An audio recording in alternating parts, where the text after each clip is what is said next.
നമുക്ക് ദൈവസന്നിധിയിൽ നമ്മെ തന്നെ താഴ്ത്തി ഈ ആരാധന അനുഗ്രഹത്തിനായി ദൈവസാന്നിധ്യത്തിനായി നമുക്ക് ദൈവത്തോട് പ്രാർത്ഥിക്കാം. മഹാകാരുണ്യവാനും സ്നേഹനിധിയുമായിരിക്കുന്ന ഞങ്ങളുടെ വാഴ്ത്തപ്പെട്ട കർത്താവേ, ഒരു വിശുദ്ധ ദിവസം കൂടെ നിങ്ങളുടെ ജീവിതത്തിൽ അവിടുത്തെ പരിശുദ്ധ നാമത്തെ ആരാധിപ്പാൻ നിർവഹിച്ചു തന്ന അവിടുത്തെ സ്നേഹത്തെ ഓർത്ത് തിരുനാമത്തെ വാഴ്ത്തുന്നു. പ്രിയ കർത്താവേ, അവിടുന്ന് എത്രത്തോളം അടികളെ കാത്ത് പരിപാലിച്ചുവല്ലോ. ദൈവമേ, ഈ വർഷത്തിൻ്റെ അവസാന നാളുകളിൽ കർത്താവെ അവിടുത്തെ കൃപ ധാരാളമായി അനുഭവിപ്പാൻ അടികളെ ബലപ്പെടുത്തേണമേ. കർത്താവെ, ആരാധനയിലൂടെയും തിരുവചന കേൾവിയിലൂടെയും കർത്താവെ അങ്ങേ കൂടുതൽ അറിയുവാനും അവിടുത്തെ സന്തോഷം ജീവിതത്തിൽ അനുഭവിപ്പാനും അടികളെ അവിടുന്ന് ഒരുക്കേണമേ. കർത്താവെ, എവിടെയെല്ലാം ഇരുന്ന് അവിടുത്തെ മക്കൾ ഈ ആരാധനയിൽ പങ്കാളികളാകുന്നതോ നിന്റെ മക്കൾക്ക് അനുഗ്രഹവും വിടുതലുമായി തീരുവാൻ അവിടുത്തെ പരിശുദ്ധാത്മാവ് സഹായിക്കണമേ. പാടുവാനും പ്രാർത്ഥിക്കുവാനും അതിനെ കേൾക്കുവാനും അടികളെ അവിടുന്ന് ബലപ്പെടുത്തേണമേ. ആരാധന അവസാനം അവിടുത്തെ സാന്നിധ്യം അടികൾക്ക് നൽകി തരണമേ. മാനവും മഹത്വവും നിൽക്കണം. യേശു മശിഹായോട് പ്രാർത്ഥിക്കുന്നു, നേരൊന്ന് കേൾക്കണമേ. ആമേൻ. ദൈവനാമ മഹത്വത്തിനായി ജ്ഞാനകീർത്തനങ്ങളിൽ 19ാമത്തെ പാട്ട് നമുക്ക് പാടാം. കീർത്തനം 19.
നമുക്ക് ദൈവത്തെ ആരാധിക്കാം. ദൈവം ആത്മാവാകുന്നു.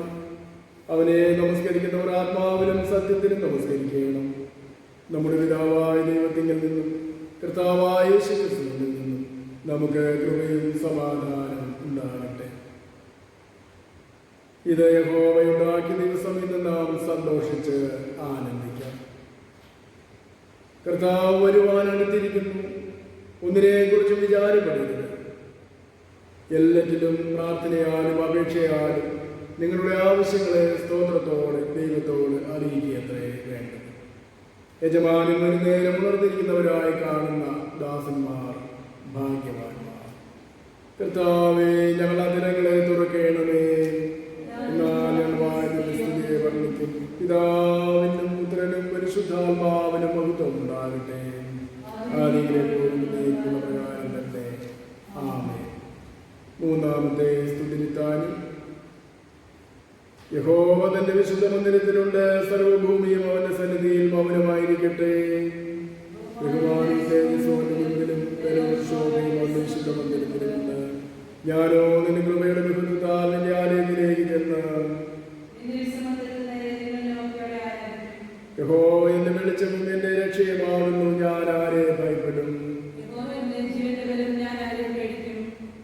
അവൻ നമ്മുടെ പാപങ്ങൾ ഒത്തവണ്ണം നമ്മോട് ചെയ്യുന്നില്ല, നമ്മുടെ അകൃത്യങ്ങൾക്ക് ഒത്തവണ്ണം നമ്മോട് പകരം ചെയ്യുന്നതുമില്ല.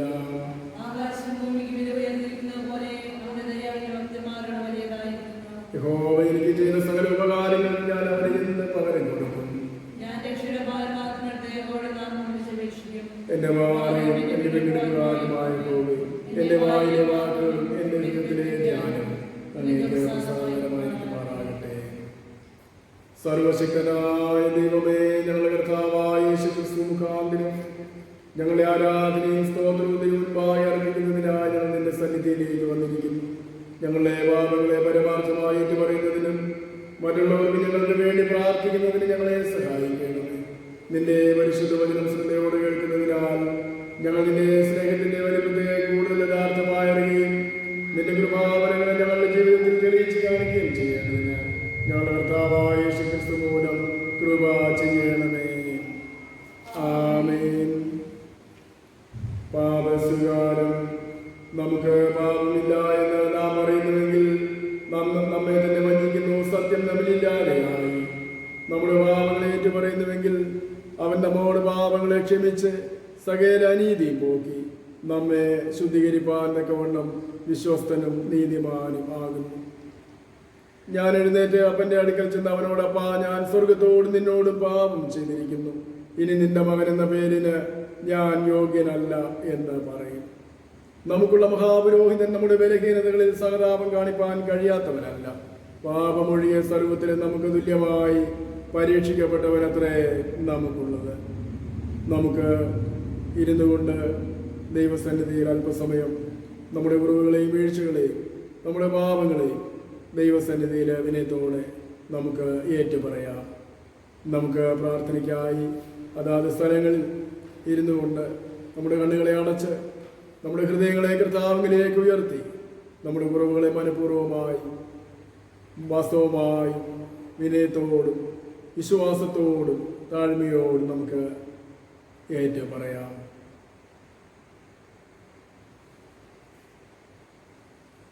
നമുക്ക് ചേർന്ന് പ്രാർത്ഥിക്കാം. സർവശക്തിയും മഹാകരുണയുമുള്ള പിതാവേ, ഞങ്ങൾ കാണാതെ പോയ ആളുകളെ പോലെ നിന്റെ വഴികളിൽ നിന്ന് തെറ്റിച്ചേരിയിരിക്കുന്നു. ഞങ്ങളുടെ സ്വന്തം ഹൃദയങ്ങളിലെ വിചാരങ്ങളെയും മോഹങ്ങളെയും ഞങ്ങൾ ഏറ്റവും അനുസരിച്ച് നടന്നിരിക്കുന്നു. ഞങ്ങൾ നിന്റെ വിശുദ്ധ കൽപ്പനകളെ ലംഘിച്ചിരിക്കുന്നു. ഞങ്ങൾ ചെയ്യേണ്ട കാര്യങ്ങളെ ചെയ്യാതെ വിട്ട് ചെയ്യരുതാത്ത കാര്യങ്ങളെ ചെയ്തിരിക്കുന്നു. ഞങ്ങളിൽ സൗഖ്യവുമില്ല. അരിഷ്ടന്മാരായ കുറ്റക്കാരായ ഞങ്ങളോട് കരുണയുണ്ടാകണമേ. ദൈവമേ, ഞങ്ങളുടെ പിഴകളെ ഏറ്റുപറയുന്നവരോട് ക്ഷമിക്കണമേ. ഞങ്ങളുടെ കർത്താവായ യേശുക്രിസ്തു മൂലം നീ മനുഷ്യവർഗത്തോട് അറിയിച്ചിരിക്കുന്ന വാഗ്ദത്ത പ്രകാരം അനുഭവിക്കുന്നവരെ വീണ്ടും കൈക്കൊള്ളണമേ. മഹാകരുണയുള്ള പിതാവേ, നിന്റെ പരിശുദ്ധ നാമത്തിന്റെ മഹത്വത്തിനായിട്ട് ഞങ്ങൾ ഇനിമേൽ ദൈവഭക്തിയോടും നീതിയോടും സുബോധത്തോടും നടക്കേണ്ടതിന് ക്രിസ്തു നിമിത്തം കൃപ ചെയ്യണമേ. ആമേൻ. സർവശക്തനും കരുണയുള്ളവനുമായ കർത്താവ് പാപങ്ങളുടെ മോചനവും മാപ്പും ജീവിതം ക്രമപ്പെടുത്തുന്നതിനുള്ള അവസരവും പരിശുദ്ധാത്മാവിന്റെ കൃപയും ആശ്വാസവും നമുക്ക് നൽകുമാറാകട്ടെ. ആമേൻ. വചന ശുശ്രൂഷയ്ക്കായി നമുക്ക് ഒരുങ്ങാം. കർത്താവിനെ സ്തുതിപ്പീൻ. വരുവേൻ, നാം യഹോവയ്ക്ക് ഉല്ലസിച്ച് ഘോഷിക്കാം. നമ്മുടെ രക്ഷയുടെ പാറയ്ക്ക് ആർപ്പിടുക. യഹോവ മഹാദൈവമല്ലോ. അവൻ സകലദേവന്മാർക്ക് മീതെ മഹാരാജാവ് തന്നെ. സമുദ്രം അവനുള്ളത്, അവൻ അതിനെ ഉണ്ടാക്കി, കരയെയും അവന്റെ കൈകൾ മനഞ്ഞിരിക്കുന്നു. അവൻ നമ്മുടെ ദൈവമാകുന്നു, നാമോ അവൻ മേയ്ക്കുന്ന ജനവും അവന്റെ കൈക്കലെ ആടുകളും തന്നെ. പിതാവിനും പുത്രനും പരിശുദ്ധാത്മാവിനും മഹത്വം ഉണ്ടാകട്ടെ. പ്രകാരം തന്നെ ആമേൻ. ഇപ്പോൾ ഇന്നത്തേക്കുള്ള പ്രത്യേക സങ്കീർത്തനം വായിക്കാം.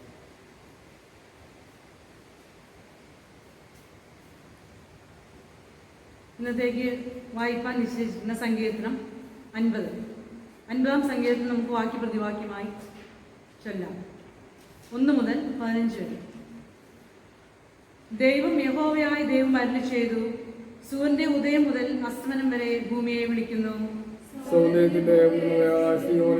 ദൈവം പ്രകാശിക്കുന്നു. നമ്മുടെ ദൈവം വരുന്നു, മൗനമായിരിക്കുകയില്ല. അവന്റെ മുമ്പിൽ തീ ദഹിപ്പിക്കുന്നു, അവന്റെ ചുറ്റും വലിയൊരു കൊടുങ്കാറ്റടിക്കുന്നു. തന്റെ ജനത്തെ ന്യായം വിധിക്കേണ്ടതിന് അവൻ മേലിൽ നിന്ന് ആകാശത്തെയും ഭൂമിയെയും വിളിക്കുന്നു. യാഗം കഴിച്ച് എന്നോട് നിയമം ചെയ്തവരായ തന്റെ വിശുദ്ധന്മാരെ എന്റെ അടുക്കൽ കൂട്ടുവിൻ. ദൈവം തന്നെ ന്യായാധിപതിയായിരിക്കാൻ ആകാശം അവന്റെ നീതിയെ ഘോഷിക്കും. എന്റെ ജനമേ കേൾക്ക, ഞാൻ സംസാരിക്കും. ഇസ്രായേലെ, ഞാൻ നിന്നോട് സാക്ഷീകരിക്കും. ദൈവമായ ഞാൻ നിന്റെ ദൈവമാകുന്നു. നിന്റെ ഹനനയാഗങ്ങളെ കുറിച്ച് ഞാൻ നിന്നെ ശാസിക്കുന്നില്ല. നിന്റെ ഹോമയാഗങ്ങൾ എപ്പോഴും എന്റെ മുൻപാകെ ഇരിക്കുന്നു. നിന്റെ വീട്ടിൽ നിന്ന് കാളയെയോ നിന്റെ തൊഴുത്തുകളിൽ നിന്ന് കോലാട്ടുകൊറ്റന്മാരെയോ ഞാൻ എടുക്കയില്ല. കാട്ടിലെ സകല മൃഗവും പർവ്വതങ്ങളിലെ 1000 ജന്തുക്കളും എനിക്കുള്ളവയാകുന്നു. മലകളിലെ പക്ഷികളെയൊക്കെയും ഞാൻ അറിയുന്നു. വയലിലെ ജന്തുക്കളും എനിക്കുള്ളവ തന്നെ. എനിക്ക് വിശന്നാൽ ഞാൻ നിന്നോട് പറയുകയില്ല. ഭൂലോകവും അതിന്റെ നിറവും എന്റേതത്രേ. ഞാൻ കാളകളുടെ മാംസം തിന്നുമോ? കോലാട്ടുകൊറ്റന്മാരുടെ രക്തം കുടിക്കുമോ? ദൈവത്തിന് സ്തോത്രയാഗം അർപ്പിക്കാം. അത്യുന്നതിന് നിന്റെ നേർച്ചകളെ കഴിക്കാം. ചേർന്ന് വായിക്കാം. കഷ്ടകാലത്ത് എന്നെ വിളിച്ചപേക്ഷിക്കാം. ഞാൻ നിന്നെ വിടുവിക്കുകയും നീ എന്നെ മഹത്വപ്പെടുത്തുകയും ചെയ്യും. പിതാവിനും പുത്രനും പരിശുദ്ധാത്മാവിനും മഹത്വം ഉണ്ടാകട്ടെ. ആദിയിലുള്ള പ്രകാരം തന്നെ ആമേൻ. ഇന്നത്തേക്കുള്ള പാഠഭാഗങ്ങൾ വായിക്കുന്നതാണ് 1-ാം പാഠം. ഇന്നത്തേക്ക് വായിക്കാൻ നിശ്ചയിച്ചിരിക്കുന്ന 1-ാം വേദഭാഗം സെക്കരിയ പ്രവാചകന്റെ പുസ്തകം 2-ാം അധ്യായം 6 മുതൽ 13 വരെയുള്ള വാക്യങ്ങൾ. സെക്കരിയാവ് 2-ാം അധ്യായം 6 മുതൽ 13 വരെ. ഹേ ഹേ, വടക്കേ ദേശം വിട്ടോടുവിൻ എന്ന് യഹോവയുടെ അരുളപ്പാട്. ഞാൻ നിങ്ങളെ ആകാശത്തിന്റെ 4 കാറ്റുപോലെ ചിതറിച്ചിരിക്കുന്നുവല്ലോ എന്ന് യഹോവയുടെ അരുളപ്പാട്. ഹേ ബാബേൽ പുത്രിയുടെ അടുക്കൽ പാർക്കുന്ന സിയോനെ, ചാടിപ്പോക. സൈന്യങ്ങളുടെ യഹോവ ഇപ്രകാരം അരുളി ചെയ്യുന്നു, നിങ്ങളോട് കവർച്ച ചെയ്ത ജാതികളുടെ അടുക്കൽ അവൻ എന്നെ മഹത്വത്തിനായി അയച്ചിരിക്കുന്നു. നിങ്ങളെ തൊടുന്നവൻ അവന്റെ കൺമണിയെ തൊടുന്നു. ഞാൻ അവരുടെ നേരെ കൈ കുലുക്കും. അവർ തങ്ങളുടെ ദാസന്മാർക്ക് കവർച്ചയായി തീരും. സൈന്യങ്ങളുടെ യഹോവ എന്നെ അയച്ചിരിക്കുന്നു എന്ന് നിങ്ങൾ അറിയുകയും ചെയ്യും. സിയോൻ പുത്രിയെ ഘോഷിച്ചുല്ലസിച്ച് സന്തോഷിക്കുക. ഇതാ ഞാൻ വരുന്നു, ഞാൻ നിന്റെ മധ്യയെ വസിക്കും എന്ന് യഹോവയുടെ അരുളപ്പാട്. അന്നാളിൽ പല ജാതികളും യഹോവയോട് ചേർന്ന് എനിക്ക് ജനമായി തീരും. ഞാൻ നിന്റെ മധ്യയെ വസിക്കും. സൈന്യങ്ങളുടെ യഹോവ എന്നെ നിന്റെ അടുക്കൽ അയച്ചിരിക്കുന്നു എന്ന് നീ അറിയുകയും ചെയ്യും. യഹോവ വിശുദ്ധ ദേശത്തെ യഹൂദയെ തന്റെ ഓഹരിയായി കൈവശമാക്കുകയും യെരൂശലേമിനെ വീണ്ടും തിരഞ്ഞെടുക്കുകയും ചെയ്യും.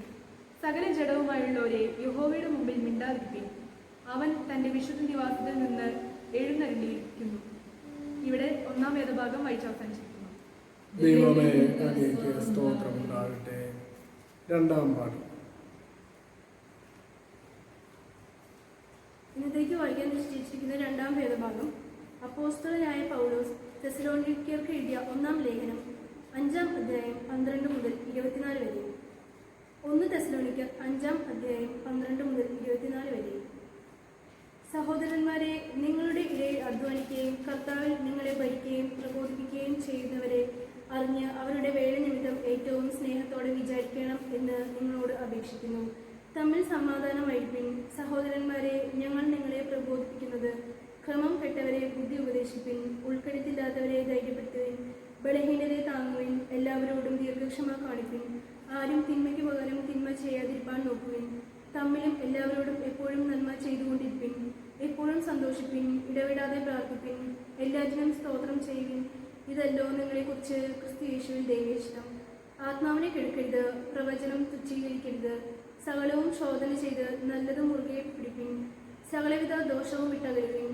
സമാധാനത്തിന്റെ ദൈവം തന്നെ നിങ്ങളെ മുഴുവനും ശുദ്ധീകരിക്കുമാറാകട്ടെ. നിങ്ങളുടെ ആത്മാവും പ്രാണനും ദേഹവും അശേഷം നമ്മുടെ കർത്താവായ യേശുക്രിസ്തുവിന്റെ പ്രത്യക്ഷതയെ അനിത്യമായി വെളിപ്പെടും വണ്ണം കാക്കപ്പെടുമാറാകട്ടെ. നിങ്ങളെ വിളിക്കുന്നവൻ വിശ്വസ്തൻ ആകുന്നു, അവൻ അത് നിവർത്തിക്കും. ഇവിടെ വേദഭാഗം വായിച്ച് അവസാനിച്ചിരിക്കുന്നു.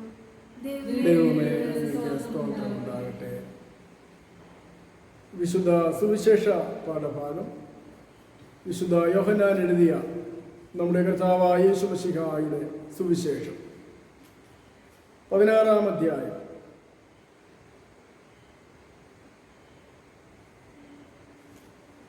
16 മുതൽ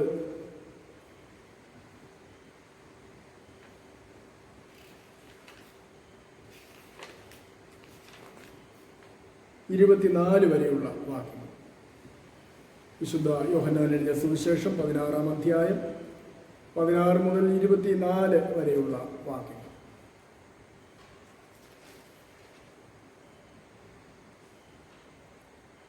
കുറഞ്ഞോന്ന് കഴിഞ്ഞിട്ട് നിങ്ങൾ എന്നെ കാണുകയില്ല, പിന്നെയും കുറഞ്ഞോന്ന് കഴിഞ്ഞിട്ട് നിങ്ങൾ എന്നെ കാണും.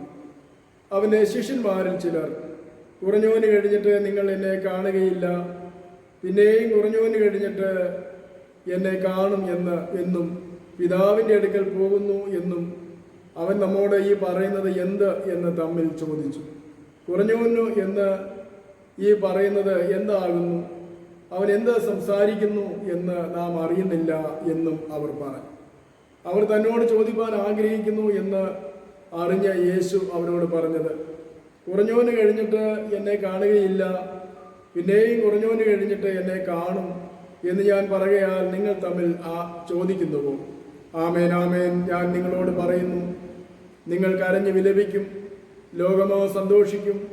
നിങ്ങൾ ദുഃഖിക്കും, എന്നാൽ നിങ്ങളുടെ ദുഃഖം സന്തോഷമായി തീരും. സ്ത്രീ പ്രസവിക്കുമ്പോൾ തൻ്റെ നാഴിക വന്നതുകൊണ്ട് അവൾക്ക് ദുഃഖമുണ്ട്. കുഞ്ഞിനെ പ്രസവിച്ച ശേഷമോ ഒരു മനുഷ്യൻ ലോകത്തിലേക്ക് പിറന്നിരിക്കുന്ന സന്തോഷ നിമിത്തം അവൾ തൻ്റെ കഷ്ടം പിന്നെ ഓർക്കുന്നില്ല. അങ്ങനെ നിങ്ങൾക്കും ഇപ്പോൾ ദുഃഖമുണ്ട് എങ്കിലും ഞാൻ പിന്നെയും നിങ്ങളെ കാണും. നിങ്ങളുടെ ഹൃദയം സന്തോഷിക്കും. നിങ്ങളുടെ സന്തോഷം ആരും നിങ്ങളിൽ നിന്ന് എടുത്തു കളയുകയില്ല. അന്ന് നിങ്ങൾ എന്നോടൊന്നും ചോദിക്കുകയില്ല.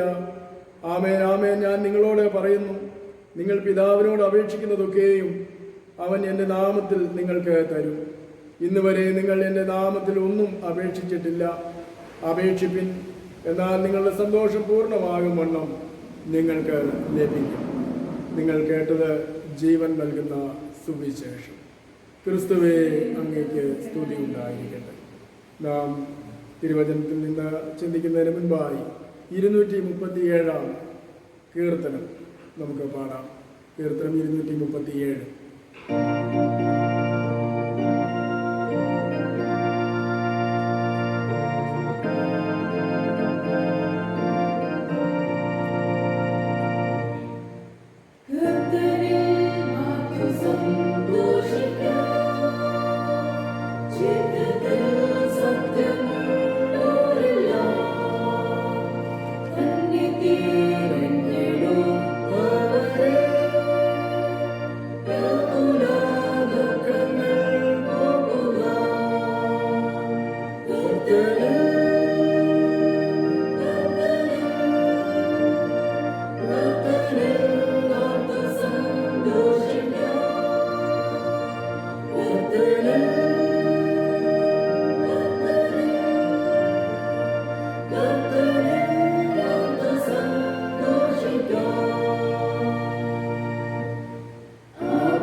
Good.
നിങ്ങളുടെ സന്തോഷം ആരും നിങ്ങളിൽ നിന്ന് എടുത്തു കളയുകയില്ല.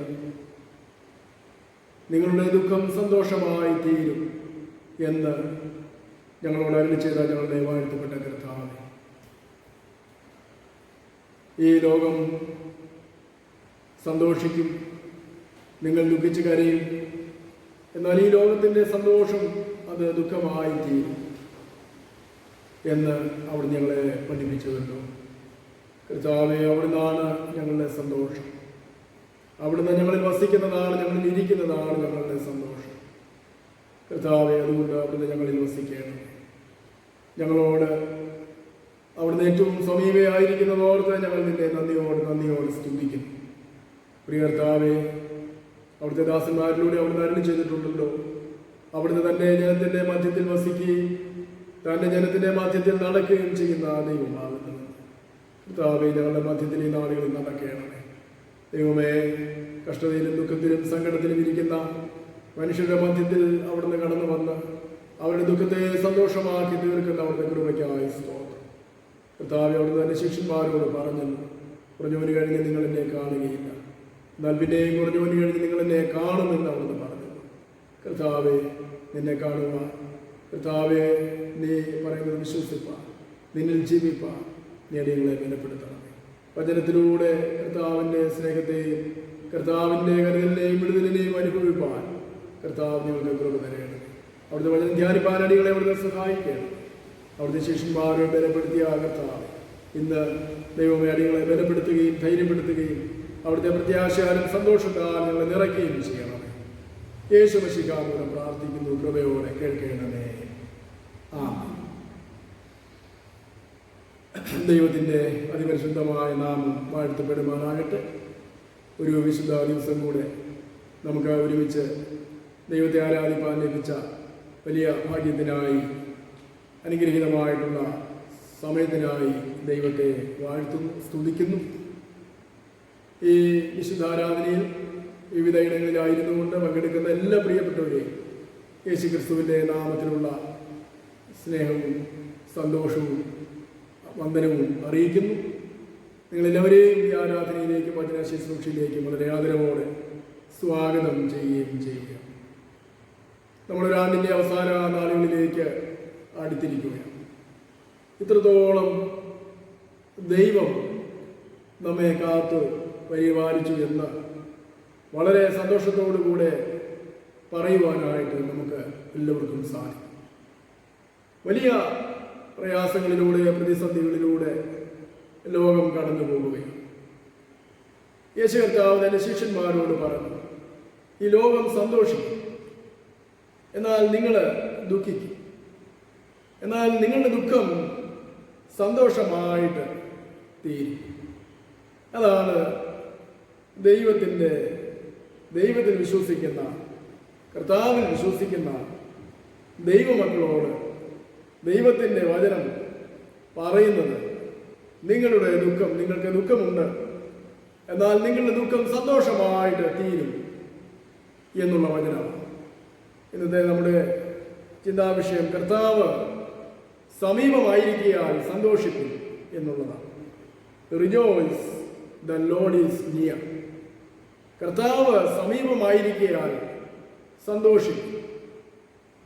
ഒരു ഭവനത്തിലെ വളരെ സ്നേഹവാനായ പിതാവ് വിദേശത്ത് വർഷങ്ങളായിട്ട് ജോലി ചെയ്യുകയാണ്.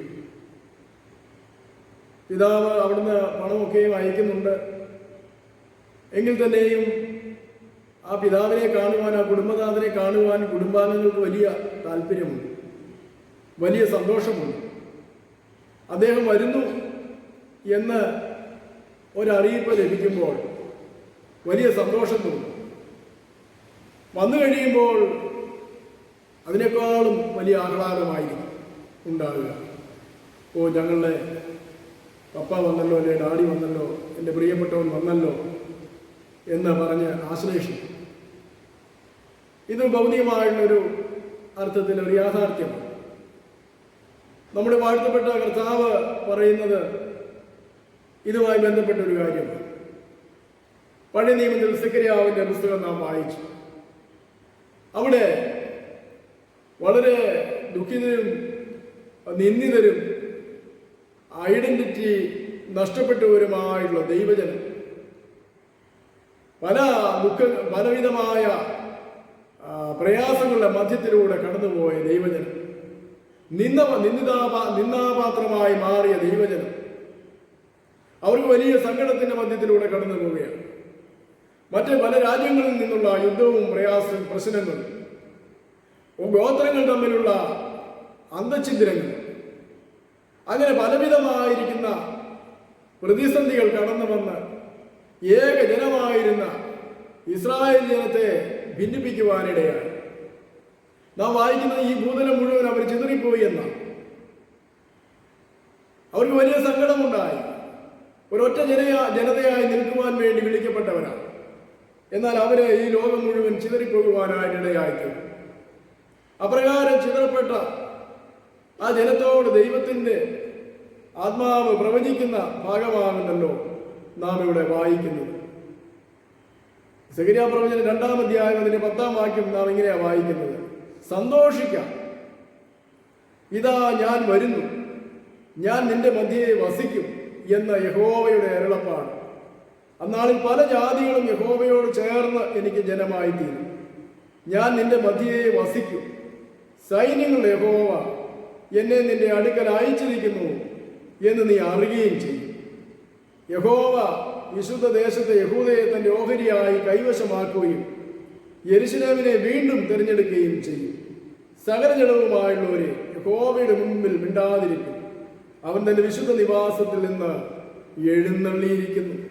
ഇതാ ദൈവം വരുന്നു. ദൈവം തന്റെ വിശുദ്ധ സ്ഥലത്ത് നിന്ന് എഴുന്നള്ളിയിരിക്കുകയാണ്. സെഖര്യാ പ്രവാചകൻ പറയുക: ഞാൻ നിങ്ങളുടെ മധ്യയെ വസിക്കും, ഞാൻ നിങ്ങളോടുകൂടെ പാർക്കും, ഞാൻ നിങ്ങളുടെ കണ്ണിൽ നിന്ന് കണ്ണുനീരെല്ലാം തുടച്ചു കളയും, നിങ്ങളെ ഒരു ജനതയാക്കി ഞാൻ തീർക്കും. എത്ര മനോഹരമായുള്ളൊരു വാഗ്ദത്തമാണ്. ഭീതിയിലും സങ്കടത്തിലും വിഷമതയിലും കഴിയുന്ന ജനത്തിന് ദൈവത്തിൻ്റെ വളരെ ശക്തമായ പ്രത്യാശാനിർഭരമായിരുന്ന വചനമാണ്. ഇതാ കർത്താവ് വരുന്നു, ഇതാ ഞാൻ വരുന്നു, പുസ്തകച്ചുരുളിൽ എന്നെക്കുറിച്ച് എഴുതിയിരിക്കുന്നു എന്ന് നാം സങ്കീർത്തനത്തിൽ വായിക്കുകയാണ്. അതുകൊണ്ട് തന്റെ ജനത്തെ വീണ്ടെടുക്കുവാൻ, തന്റെ ജനത്തെ വിടുവിക്കുവാൻ, തന്റെ ജനത്തിന്റെ പ്രയാസങ്ങളെ പ്രതിസന്ധികളെല്ലാം മാറ്റി അവരെ സന്തോഷം നൽകുവാനായിട്ട് കർത്താവ് വന്നിരിക്കുന്നു എന്ന് പറയുക. നാം വായിച്ച സുവിശേഷ വേദഭാഗം അവിടെ വാഴ്ത്തപ്പെട്ട കർത്താവ് തന്റെ ശിഷ്യന്മാരോട് പറയുന്ന കാര്യമാണ്. യേശു കർത്താവ് തന്റെ ശിഷ്യന്മാരോട് വളരെ പ്രധാനപ്പെട്ടതായ കാര്യങ്ങൾ തന്റെ ജീവിതത്തിന്റെ അവസാന നാളുകളിൽ പറയുകയാണ്. യോഹന്നാന്റെ സുവിശേഷം 13-ാം അധ്യായം 13 മുതൽ 16 വരെയുള്ള അധ്യായങ്ങളിൽ ഫെയർവെൽ ഡിസ്കോഴ്സ് എന്നാ പറയുക. കർത്താവിന്റെ വിടവാങ്ങൽ പ്രസംഗം എന്ന് പറയാറുണ്ട്. കർത്താവ് ഈ ലോകം വിട്ട് തന്റെ പിതാവിന്റെ അടുക്കലേക്ക് പോകുന്ന നാഴിക വന്നു എന്ന് അറിഞ്ഞിട്ട് തന്റെ ശിഷ്യന്മാരോട് പറഞ്ഞു തുടങ്ങിയ കാര്യങ്ങളാണ് യോഹന്നാന്റെ സുവിശേഷം 13-ാം അധ്യായം 1 മുതലുള്ള വാക്യങ്ങളിൽ നാം വായിക്കുന്നത്. അവസാനത്തോളം അവരെ സ്നേഹിച്ചു എന്ന് നാം വായിക്കുകയാണ്. അതിനോടൊപ്പം തന്നെ കർത്താവ് പറയുകയാണ്: ഞാൻ നിങ്ങളെ അനാഥരായിട്ട് വിട്ടുപോകുന്നില്ല, ഞാൻ വാഗ്ദത്തം ചെയ്ത പരിശുദ്ധാത്മാവിനെ നിങ്ങളുടെ മേൽ അയക്കും, ഞാൻ നിങ്ങളോട് കൂടെ ഉണ്ട് എന്ന് പറഞ്ഞ് പലവരും കർത്താവ് ആശ്വസിപ്പിക്കുകയാണ്. താൻ പിതാവിന്റെ അടുക്കിലേക്ക് പോകേണ്ടത് ഏറ്റവും യാഥാർത്ഥ്യമായ ഒരു സംഗതിയാണ്, ഏറ്റവും ആവശ്യമായിരിക്കുന്ന ഒരു സംഗതിയാണ്. പോകാഞ്ഞാൽ കാര്യസ്ഥൻ നിങ്ങളുടെ അടുക്കൽ വരികയില്ല, ഞാൻ പോകുന്നത് നിങ്ങൾക്ക് ഉപകാരമുള്ള കാര്യമാണെന്നൊക്കെ പറയുന്നുണ്ട്. എന്നാൽ നാം അവിടെ വായിക്കുന്നത് അവര് ഇത് ഒന്നും മനസ്സിലാക്കിയില്ല എന്നാണ്. അവർ തന്നോട് ചോദിപ്പാൻ ആഗ്രഹിക്കുന്നുവെന്ന് അറിഞ്ഞ യേശു അവരോട്: കുറഞ്ഞോന് കഴിഞ്ഞിട്ട് നിങ്ങൾ എന്നെ കാണും. കർത്താവരോട് പറയുകയാണ്: കുറഞ്ഞോന് കഴിഞ്ഞിട്ട് എ ലിറ്റിൽ വൈൽ എന്ന് ഇംഗ്ലീഷിൽ എഴുതിയിരിക്കുന്നു. കുറച്ച് സമയം കഴിഞ്ഞിട്ടെന്നാണ് അതിൻ്റെ അർത്ഥം. അല്പസമയം കഴിഞ്ഞിട്ട്, കുറഞ്ഞോന്ന് കഴിഞ്ഞിട്ട് എന്ന് പറഞ്ഞാൽ കുറച്ച് സമയം കഴിഞ്ഞിട്ട് നിങ്ങൾ എന്നെ കാണുകയും പിന്നെയും കുറഞ്ഞോന്ന് സമയം കഴിഞ്ഞിട്ട് നിങ്ങൾ എന്നെ കാണും. അത് വ്യക്തമായിട്ട് കർത്താവ് തന്റെ ക്രൂശീകരണത്തെക്കുറിച്ചും തന്റെ മരണ പുനരുദ്ധാനത്തെക്കുറിച്ചും പറയുന്നതായിട്ടുള്ള വാക്കുകളാണെന്ന് നമുക്ക് മനസ്സിലാക്കുവാനായിട്ട് സാധിക്കും അതിനോട് താഴോട്ട് വായിക്കുന്നു. എന്നാൽ നിങ്ങൾക്ക് ദുഃഖമുണ്ട്, നിങ്ങൾ പ്രയാസമുണ്ട്, ഈ ലോകം സന്തോഷിക്കും. ഈ ലോകം നിങ്ങൾ എന്നുള്ളൊരു വേർതിരിവ് അവിടെ വ്യക്തമായിട്ട് നമുക്ക് മനസ്സിലാക്കുവാനായിട്ട് സാധിക്കും. ഈ ലോകം നിങ്ങൾ, ഈ ലോകം എന്ന പ്രത്യേകിച്ച് യോഹന്നാന്റെ സുവിശേഷത്തിൽ വിവക്ഷിക്കുന്നത്, യോഹന്നാന്റെ ലേഖനത്തിൽ വിവക്ഷിക്കുന്നത് എന്ന് പറയുന്നത് തിന്മയായിട്ടുള്ള ഒരു സംവിധാനത്തെക്കുറിച്ചാണ്, ഒരു ഘടനയെക്കുറിച്ചാണ്, തിന്മയായിട്ടുള്ള ഒരു അവസ്ഥയെക്കുറിച്ചാണ് ഈ ലോകം എന്ന് പറയുന്നത്. അതിപ്പോൾ നെഗറ്റീവായിട്ടുള്ള അർത്ഥത്തിലാണ് യോഹന്നാൻ ഉപയോഗിക്കുന്നത് ഈ ലോകം എന്നുള്ള വാക്ക്, ദിസ് വേൾഡ് എന്ന് പറയുന്നത്. എന്നാൽ നിങ്ങൾ എന്ന് അവിടെ പ്രത്യേകിച്ച് തന്റെ ശിഷ്യന്മാരെ കുറിച്ച് പറയുകയാണ്. യേശു കർത്താവ് മറ്റൊരു ഭാഗത്ത് പറയുന്നുണ്ട്, നിങ്ങളെ ഈ ലോകത്തിൽ നിന്ന് തിരഞ്ഞെടുത്തു. നിങ്ങൾ ഈ ലോകത്തിൽ ഉള്ളവരെങ്കിലും ഈ ലോകത്തിന് ഉള്ളവരല്ല. ഈ ലോകമോ നിങ്ങളെ പകയ്ക്കും. ഇതെല്ലാം ഈ ലോകം എന്ന് പറയുന്നത് തിന്മ നിറഞ്ഞ ഈ ഘടനയ്ക്കും സംവിധാനത്തിനുമാണ്. ദൈവനിഷേധം നിറഞ്ഞ, ദൈവമില്ലാത്ത, ദൈവത്തിനെതിരായിട്ടുള്ള ഒരു സംവിധാനത്തെക്കുറിച്ചാണ് ഈ ലോകം എന്നിവിടെ പറയുന്നത്. അവര് ഈ ലോകം സന്തോഷിക്കും, എന്നാൽ നിങ്ങളിപ്പോൾ ദുഃഖിക്കും. എന്നാൽ കർത്താവ് പറഞ്ഞ് അവസാനിപ്പിക്കുന്നില്ല, നിങ്ങളുടെ ദുഃഖം സന്തോഷമായിട്ട് മാറും. അതാണ് പ്രത്യാശ, അതാണ് എൻ്റെ നിങ്ങളുടെ സന്തോഷം. ഈ ലോകത്തിൽ പ്രയാസങ്ങളും പ്രതിസന്ധികളും സങ്കടങ്ങളും വിഷമതകളും എല്ലാം ഉണ്ട്. എന്നാൽ ഇതെല്ലാം താൽക്കാലികമാണ്. ഓരോ സപ്പോസൻ പറയുന്നത് അത്യന്തം അനവധിയായിട്ടുള്ള നിത്യതേജസ്സിന്റെ ആ ഘനം, അതിനെക്കുറിച്ച് ഓർക്കുമ്പോൾ ഈ ലോകത്തിലെ കഷ്ടങ്ങൾ സാരമില്ല എന്ന് ഞാൻ എണ്ണുകയാണ്. അതുകൊണ്ട് ദൈവജനം കടന്നു പോകുന്ന ആ നാളുകളിൽ, സെക്കരിയാവിന്റെ കാലഘട്ടത്തിലും അതുപോലെ യോഹന്നാൻ സുവിശേഷം എഴുതുന്ന കാലഘട്ടത്തിലുമൊക്കെ വലിയ പ്രതിസന്ധിയിലൂടെയാണ്. പുതിയ നിയമ കാലഘട്ടത്തിൽ പലസ്തീനിലെ ജനത റോമ ഭരണകൂടത്തിന്റെ അടിമത്തത്തിലാണ് കഴിയുന്നത്. സ്വാതന്ത്ര്യമില്ല, അതുകൊണ്ട് അവർക്ക് സമാധാനമില്ല. അവിടെയും വലിയ പ്രയാസങ്ങളാണ്, പ്രതിസന്ധികളാണ്. ആര് ഞങ്ങളെ വിടുവിക്കും? ആര് ഞങ്ങളെ സഹായിക്കും? വരുവാനുള്ള മഷിക നീയാണോ, അതോ ഞങ്ങൾ വേറൊരുവനെ കാത്തിരിക്കണമോ എന്നൊക്കെ യോഹന്നാൻ തന്റെ ശിഷ്യന്മാരെ വിട്ട് യേശുവിനോട് ചോദിക്കുന്നുണ്ട്. ഈ കാലത്തിലാണോ ഇസ്രായേലിന് രാജ്യം നീ യഥാസ്ഥാനമാക്കി കൊടുക്കുന്നതെന്ന് യേശുവിനോട് ചോദിക്കുന്നുണ്ട്. അതുകൊണ്ട് വലിയൊരു പ്രതീക്ഷ അവർക്കുണ്ടായിരുന്നു, ഒരു പ്രത്യാശയുണ്ടായിരുന്നു. വരുവാനുള്ള മഷിക വന്ന് ഞങ്ങൾക്കൊരു രാജ്യവും സാഹചര്യങ്ങളെല്ലാം തരും, ഞങ്ങളെ കഷ്ടവും സങ്കടവും അടിമത്തവും എല്ലാം മാറിപ്പോകും. എന്നാൽ ശിഷ്യന്മാരോട് കർത്താവ് പറയുകയാണ്, നിങ്ങൾ ദുഃഖിക്കും, നിങ്ങളുടെ ദുഃഖം എന്നാൽ സന്തോഷമായി മാറാൻ പോവുകയാണ്. ഞാൻ നിത്യമായി ഞാൻ നിങ്ങളോട് കൂടിയിരിക്കും. ഈ അല്പകാലത്തേക്ക്, ഈ കുറഞ്ഞോന് കഴിഞ്ഞിട്ട് ചെറിയൊരു സമയത്തേക്ക് ഞാൻ നിങ്ങളിൽ നിന്ന് മാറി നിൽക്കുന്നു എന്ന് വിചാരിച്ച് നിങ്ങൾ കലങ്ങിപ്പോകേണ്ട ആവശ്യമില്ല. യോഹന്നാന്റെ സുവിശേഷം തന്നെ നാം വായിക്കുന്നുണ്ട്. 14-ാം അധ്യായമൊക്കെ വായിക്കും, 15-ാം അധ്യായമൊക്കെ വായിക്കുമ്പോൾ നിങ്ങളുടെ ഹൃദയം കലങ്ങിപ്പോകരുത്, ദൈവത്തിൽ വിശ്വസിപ്പിൻ, എന്നിലും വിശ്വസിപ്പിൻ. അപ്പോൾ നിങ്ങളുടെ ഹൃദയം കലങ്ങിപ്പോകരുത്, നിങ്ങൾ ദുഃഖിച്ച് പരിഭ്രമിച്ചു പോകരുത്, നിങ്ങൾ സങ്കടപ്പെട്ടു പോകരുത് എന്ന് പറയാം. നിങ്ങളുടെ ദുഃഖം സന്തോഷമായി തീരും.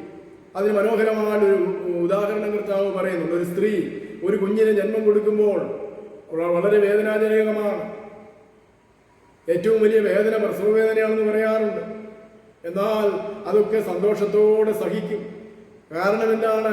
ഒരു പൈതലിന് ജന്മം കൊടുക്കുകയാണ്. ഒരു പൈതല് പിറന്നു കഴിയുമ്പോൾ ആ മാതാവ് ആ വേദനയെല്ലാം മറന്നുപോകും. കാരണം ഒരു കുഞ്ഞിനെ ഈ ലോകത്തിന് ദാനം ചെയ്തതിലുള്ള സന്തോഷം കൊണ്ട് അവർ ആ വേദനയെല്ലാം മറന്നുപോകും. എത്ര മനോഹരമായ ഒരു ഉദാഹരണമാണ് യേശു കർത്താവ് അവിടെ പറയുന്നത്. അതുകൊണ്ട് കർത്താവിനെ കുറിച്ച്, കർത്താവിന്റെ വരവിനെ കുറിച്ച് ഓർക്കുമ്പോൾ, കർത്താവ് നമ്മോടുകൂടെ വസിക്കുന്നത് ഓർക്കുമ്പോൾ, കർത്താവുമായുള്ള കൂട്ടായ്മയിലും കർത്താവുമായുള്ള ബന്ധത്തിലും അനുദിന സംസർഗത്തിലും ജീവിക്കുന്നതിനെ കുറിച്ച് നാം ഓർക്കുമ്പോൾ ഈ ലോകത്തിലെ വേദനകളും ഈ ലോകത്തിലെ സങ്കടങ്ങളും ഈ ലോകത്തിലെ അപമാനങ്ങളും ഈ ലോകത്തിലെ പ്രയാസങ്ങളും സാരമില്ല എന്ന് വയ്ക്കുവാനായിട്ട് നമുക്ക് സാധിക്കുകയാണ്.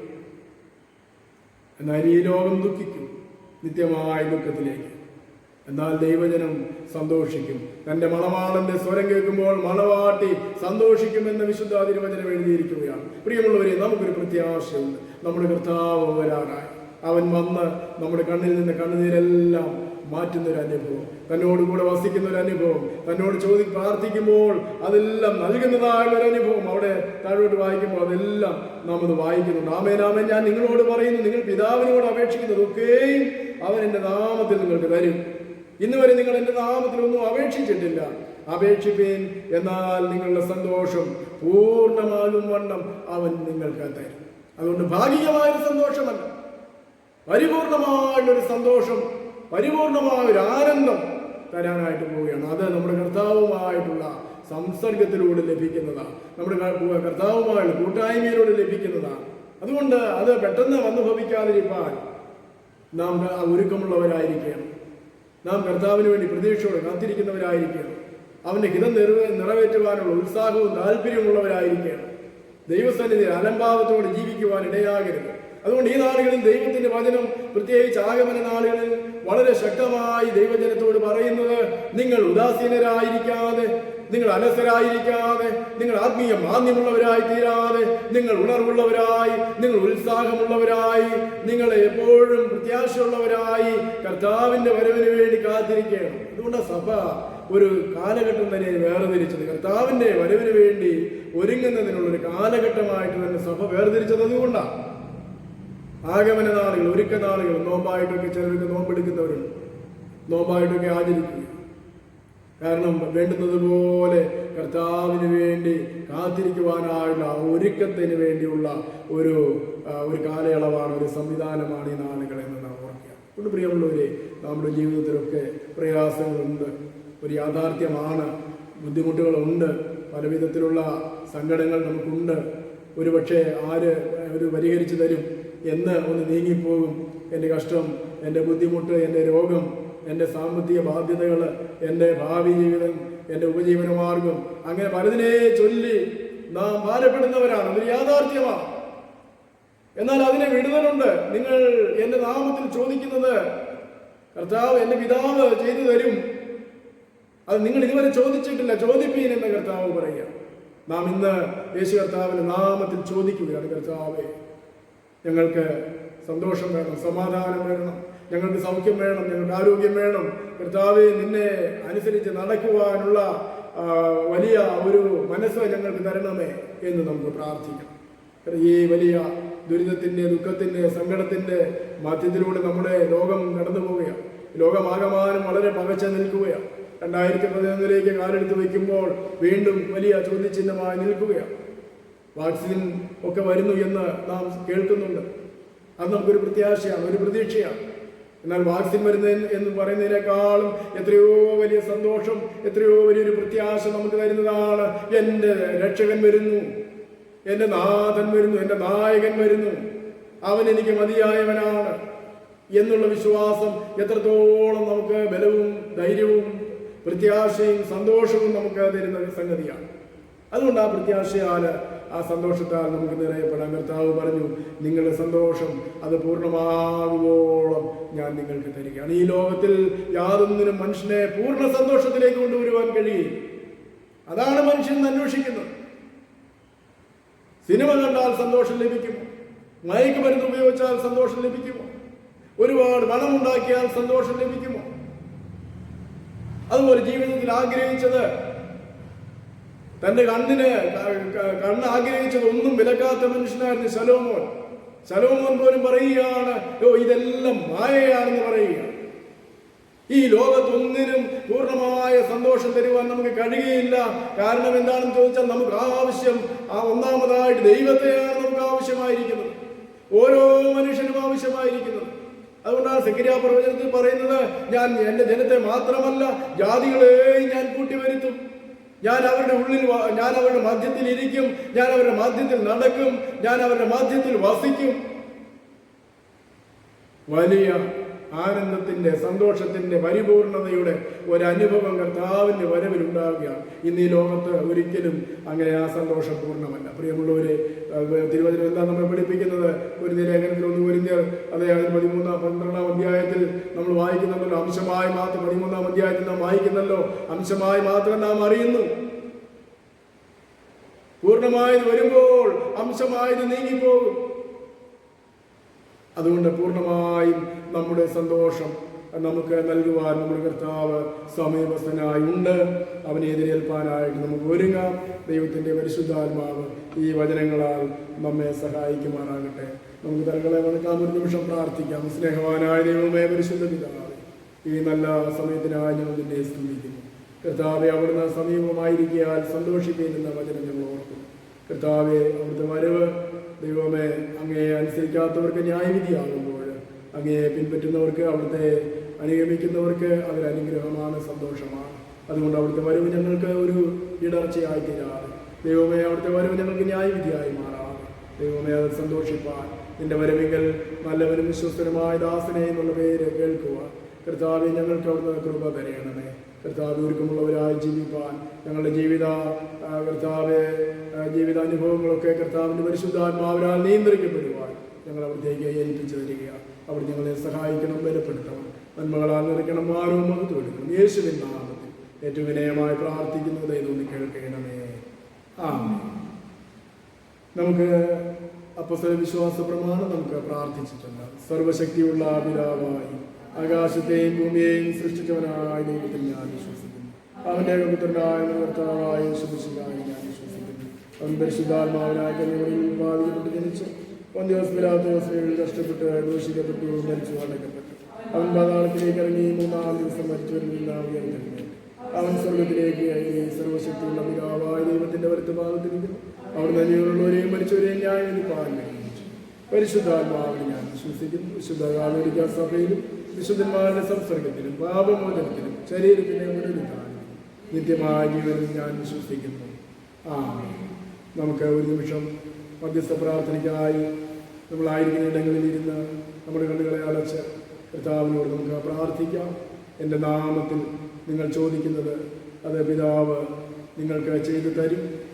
എൻ്റെ നാമത്തിൽ നിങ്ങളൊന്നും അപേക്ഷിച്ചിട്ടില്ല, അപേക്ഷിക്കും. എന്നാൽ നിങ്ങളുടെ സന്തോഷം പൂർണ്ണമാകും വണ്ണം ഞാനത് നിങ്ങൾക്ക് തരുമെന്ന് വാഗ്ദത്തം ചെയ്ത ആ കർത്താവിൻ്റെ വാക്കുകളെ നമുക്ക് ഓർക്കാം. നമുക്ക് ദൈവസന്നിധിയിൽ വിനയത്തോടെ പ്രാർത്ഥിക്കാം. നമ്മുടെ ചെറുതും വലുതുമായ ആവശ്യങ്ങളെ വിശ്വാസത്തോടും സ്തോത്രത്തോടും ദൈവസന്നിധിയിൽ നമുക്ക് ഏൽപ്പിക്കാം.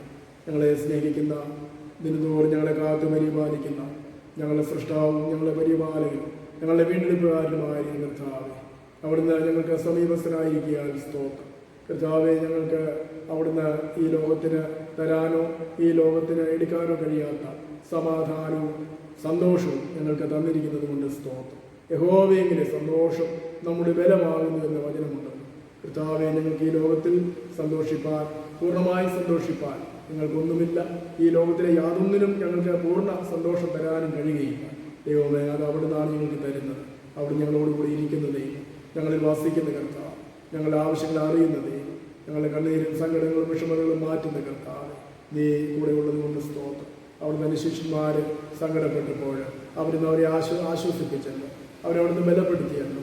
കർത്താവെ, ഈ ലോകത്തിൽ കഷ്ടപ്പെടുകയും വിഷമിക്കുകയും ചെയ്യുന്ന, ഭാരപ്പെടുന്ന, വേദനകളിലൂടെ സങ്കടങ്ങളിലൂടെ കടന്നു പോകുന്ന, ആരുമില്ലാത്ത, സ്നേഹിപ്പാനും കരുതുവാനും ആരുമില്ലാത്ത അനവധിയായുള്ള ജനങ്ങളുണ്ടല്ലോ, കുഞ്ഞുങ്ങളുണ്ടല്ലോ, പ്രിയപ്പെട്ടവരുണ്ടല്ലോ. കർത്താവെ, അവരെയൊക്കെ ഞങ്ങൾ പ്രാർത്ഥനയിൽ ഓർക്കുക.